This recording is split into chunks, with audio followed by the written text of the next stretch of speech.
C'est parti pour la fiche 2. Coefficient directeur, vecteur directeur. On va regarder la différence entre ces deux objets pour une équation réduite et pour une équation cartésienne. Rappelons rapidement le cours. Équation réduite d'une droite. Dans une équation réduite de la forme y égale mx plus b, le nombre m s'appelle le coefficient directeur de la droite. Ok, super. Mais comment j'obtiens un vecteur directeur lorsque j'ai une équation réduite? Le coefficient directeur, c'est simple, il apparaît sous nos yeux. Dans une équation réduite de la forme y égale mx plus p, on vous dit que le vecteur 1m, donc vous prenez le coefficient directeur et vous le mettez en ordonnée d'un vecteur, vous mettez 1 en abscisse, et bien ce vecteur-là, c'est un vecteur directeur tout simplement. Équation cartésienne d'une droite, ça aussi on le sait, dans une équation cartésienne de la forme y égale a, pardon pas y égale, de la forme ax plus by plus c égale à 0, le vecteur moins ba est un vecteur directeur. Donc allons-y pour D d'abord. Appliquons ces deux propriétés. Dans y égale moins 3x plus 4, moins 3 est le coefficient directeur. Voilà, merci, au revoir, happy day.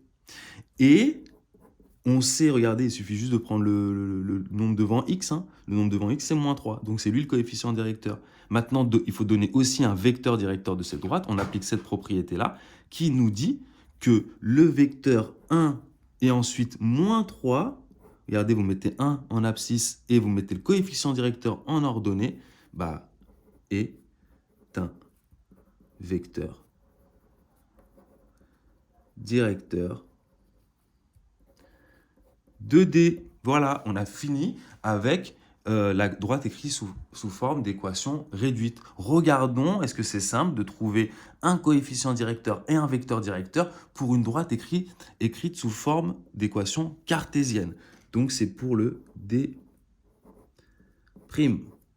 Let's go. Pour le D', alors dans x plus 5y moins 4 égale 0, cette fois, en fait, ce qui est facile à trouver lorsqu'on a une équation écrite sous forme cartésienne, c'est un vecteur directeur.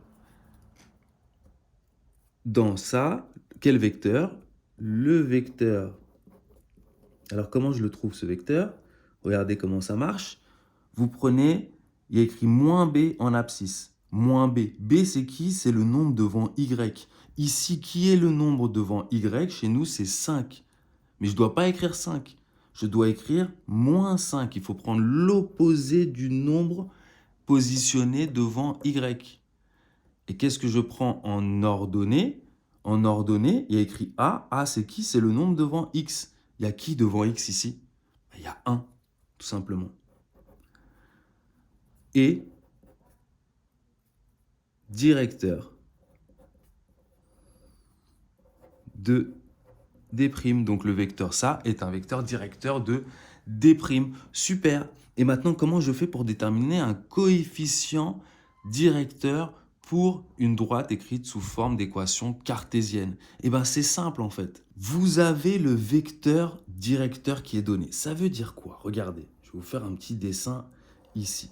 Vous avez votre droite qui est dirigée. Votre droite, on va dire qu'elle est là, comme ça. Hop. Ok? Vous avez un vecteur directeur. Par exemple, ce vecteur-là. Hop. Voilà. Je sais que pour déterminer un coefficient directeur, je dois appliquer, par exemple, la méthode de l'escalier. Ça veut dire quoi? Ça veut dire faire ça, puis ça. Compter ça et compter ça.